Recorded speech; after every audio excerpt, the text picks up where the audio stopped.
Save ನ್ಯೂಸ್ಗೆ ಸ್ವಾಗತ. ನಾನು ನಿಮ್ಮ PS ನಾಯ್ಕೋಡಿ. ಏಕಾಏಕಿ ಎದೆನೋವು ಕಾಣಿಸಿಕೊಂಡ ಹಿನ್ನೆಲೆ ಮುದ್ದೇಬಿಹಾಳದ ಸರ್ಕಾರಿ ಆಸ್ಪತ್ರೆಗೆ ತರಲಾಗಿತ್ತು. ಹೆಚ್ಚಿನ ಚಿಕಿತ್ಸೆಗೆ ಜಿಲ್ಲಾಸ್ಪತ್ರೆಗೆ ಕರೆದೊಯ್ಯುವಾಗ ಮಾರ್ಗ ಮಧ್ಯೆ ಮೃತರಾದರು ಎಂದು ಮೂಲಗಳು ತಿಳಿಸಿವೆ.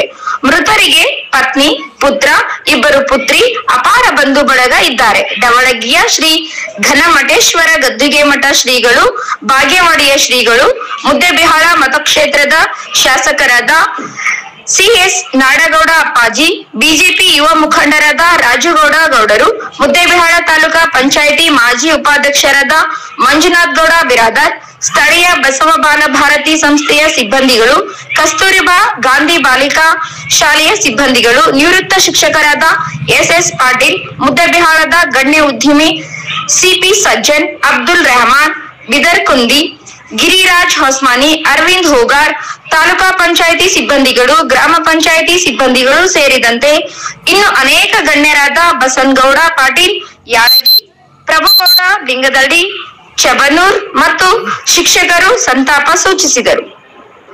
ತಾಲೂಕಿನ ಢವಳಗಿ ಗ್ರಾಮದ ಉದ್ಯಮಿ, ಸಮಾಜ ಸೇವಕ, ಸಾಮೂಹಿಕ ವಿವಾಹಗಳಲ್ಲಿ ನವ ದಂಪತಿಗಳಿಗೆ ಚಿನ್ನದ ತಾಳಿ, ಬೆಳ್ಳಿ ಕಾಲುಂಗರ ಉಚಿತವಾಗಿ ನೀಡುವಲ್ಲಿ ಹೆಸರು ಮಾಡಿದ್ದ ಸಿದ್ದನಗೌಡ ಬಸವಂತಗೌಡ ಬಿರಾದಾರ್ 55 ವರ್ಷ ತೀವ್ರ ಹೃದಯಾಘಾತದಿಂದ ಚಿಕಿತ್ಸೆ ಫಲಿಸದೆ ಭಾನುವಾರ ಸಂಜೆ ನಿಧನರಾದರು.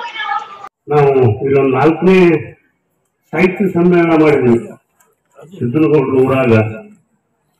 ಅವರು ಇಡೀ ಪ್ರಸಾದ ವ್ಯವಸ್ಥೆ ನನ್ನ ಜವಾಬ್ದಾರಿ, ನೀವೇನು ತೆರಿಗೆ ಕೊಡ್ಕೋಬೇಡ್ರಿ.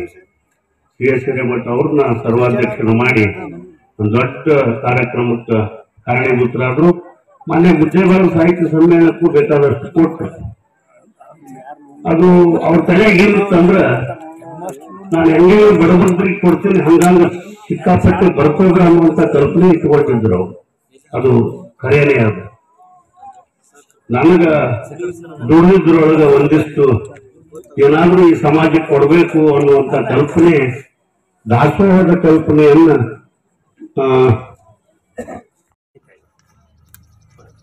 ಮಡಿವಾಳೇಶ್ವರ ವಿದ್ಯಾವರ್ಧಕ ಸಂಘದ ಆಡಳಿತ ಮಂಡಳಿಯ ಸದಸ್ಯರು ಆದಂತಹ ಶ್ರೀಯುತ ಸಿದ್ದನಗೌಡ ಬಿರಾದಾರ್ ಅವರು ಇಂದಿನ ದಿವಸ ನಮ್ಮಿಂದ ಅಗಲುಬಹುದು. ಇದು ನಮ್ಮ ಒಂದು ಗ್ರಾಮಕ್ಕೆ ತುಂಬಲಾದಂತಹ ಒಂದು ಹಾನಿಯಾಗಿದೆ. ನಾನು ಈ ಊರಿಗೆ 68ರೊಳಗ ನೌಕರಿ ಬಂದಾಗ ಹುಟ್ಟಿದ್ದಿಲ್ಲ. ಈ ಹುಡುಗ ಸುಮಾರು 71 ಅಥವಾ 72ರೊಳಗ ಹುಟ್ಟಿರ್ಬೇಕು. ಅವ್ರ ಕುಟುಂಬದೊಳಗ ಅವ್ರ ತಮ್ಮದೇರು, ತಂಗಿದೇರು, ಅಕ್ಕದೇರು ಎಲ್ಲರೂ ಹೈಸ್ಕೂಲ್, ಕಾಲೇಜ್ ಮೆಟ್ಲು ಹತ್ತಿದ್ರು ಕೂಡ ಇವರು ಕನ್ನಡ ಶಾಲೆಯಲ್ಲಿ 3 ಅಥವಾ 4ನೇ ತನಕ ಕಲ್ತಿರ್ಬೇಕಷ್ಟೇ. ಶಾಲೆಯಿಂದ ಹೊರಗೆ ಬಂದ್ಬಿಟ್ರು. ಯಾಕಂದ್ರ ಅಲ್ಲಿ ಒಂದು ಈ ಕನ್ನಡ ಶಾಲೆ ಒಳಗೆ ಒಬ್ಬರು ಹೆಡ್ ಮಾಸ್ಟರ್ ಇದ್ರು, ಅವರು ಪೈಲ್ವಾನ್. ಅವರು ಸಬ್ಸಿಡಿ ಗೆದ್ದು ಬೈದ್ರು ಅವ್ರಿಗೆ, ಗೌರವ ಪಾಣ ಅಂತ ಅಂದ್ಬಿಟ್ಟು. ಅಂದ್ರೆ ಸೀಟ್ ಬಂದೋದು ಇವ್ರಿಗೆ. ಹಂಗ ಒಂದು ಏನೇ ಈ ವೃತ್ತಿ ಪ್ರಾರಂಭ ಆದ್ದು 100 ರೂಪಾಯಿದಿಂದ. ಈಗ ರಾಮನಗೌಡ ಮನೆ ಬಂದ್ರೆ ಕೆಟ್ಟನಲ್ಲ, ಈಗ ಅದರ ಹಿಂದೆ ಒಂದು ಕೋರಿ ಇತ್ತು. ಆ ಕೋರಿ ಒಳಗೆ ಒಂದು ಸಣ್ಣದಾದಂತಹ ಒಂದು ಅಂಗಡಿ ಪ್ರಾರಂಭ ಮಾಡಿದಂತೆ. ಅಂಗಡಿ ಪ್ರಾರಂಭ ಮಾಡ್ಕೋತರ ಧವಳಗಿ ಸಂತೆ ಒಳಗ ಕಾಲ ಕಡೆ ತುಂಬೋದು, ಅವತ್ತ ಮಾರಿಬಿಡೋದು. ಆಮೇಲೆ ಮುಂದೆ ಮುದ್ದೇಬಿಹಾಳಕ್ಕ ಬಸ್ ಸ್ಟ್ಯಾಂಡ್ ಮುಂದೆ ಒಂದು ಅಂಗಡಿ ಹಾಕ್ತಾರೆ, ಡಬ್ಬಿದು. ಅಲ್ಲಿ ಕಾಳು ಕಡಿ ತುಂಬೋದು, ಮಾರೋದು. ಆಮೇಲೆ ಹೂವಿನ ಪುರ್ಗಿ. ಈಗ ಬೆಳೀತಾ ಬೆಳೀತಾ ಬೆಳೀತಾ ಬೆಳೀತಾ ತನ್ನ ಒಂದು 30-35 ವರ್ಷ. ಈಗ ಅವ್ರಿಗೆ ಬಾಳ ಆದ್ರೆ 54-55 ಇಲ್ಲ, 54-72 ಅವ್ರು ಬಾಳ ಮಾಡಿ ಹುಟ್ಟಿದ್ರು. ನನಗೆ ಗೊತ್ತು.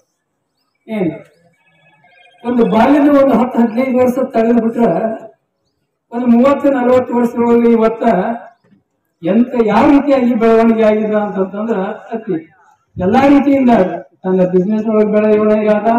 ಸುತ್ತಮುತ್ತಲ ಅನೇಕ ಜನರ ಒಂದು ಪರಿಚಯದಲ್ಲಿ ಕೂಡ ಅಷ್ಟೇ ಬೆಳೆದು ಬಂದ. ಒಂದು ಬಸವ ಬಾಲಭಾರತಿ ಅನ್ನುವಂತಹ ಒಂದು ಶಾಲೆಯನ್ನು ಪ್ರಾರಂಭ ಮಾಡಿದ್ವಿ ನಾವು. ಒಂದು ನಾಟಕ ಮಾಡಿ ಒಂದು 4 ಎಕರೆ ಜಮೀನು ಹಿಡಿದು ಶಾಲೆ ಪ್ರಾರಂಭ ಮಾಡಿದ್ವಿ.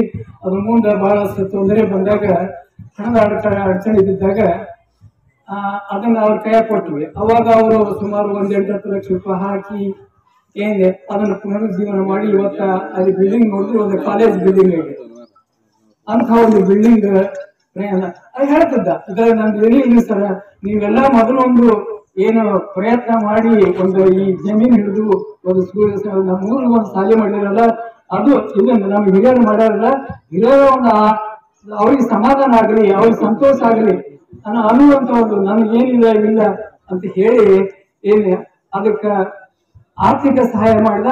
ಅದ್ರ ಜೊತೆಗೆ ನಮ್ಮ ಧನಶೆಟ್ಟಿಯವರು ಮತ್ತು ಬಾಪುಗೌಡರು, ನಾನಗೌಡ ಮತ್ತು ಬಾಂಬೆಗೌಡರು ಇವರೆಲ್ಲರೂ ಕೂಡ್ಕೊಂಡು ಇವತ್ತು ಒಂದು ದೊಡ್ಡ ಸಂಸ್ಥೆಯನ್ನ ಬೆಳೆಸ್ಬಿಟ್ಟಿದ್ದಾರೆ. ಅದೇ ರೀತಿಯಾಗಿ ನಮ್ಮ ಮಡಿವಾಳ ವಿದ್ಯಾವರ್ತಕ ಸಂಘಗಳು ಕೂಡ ಆಡಳಿತ ಮಂಡಳಿಗಳು ಅವರ ಸದಸ್ಯರು. ಇವರೆಲ್ಲ ಉಳಿದವರೇನೇ ಎಲ್ಲರ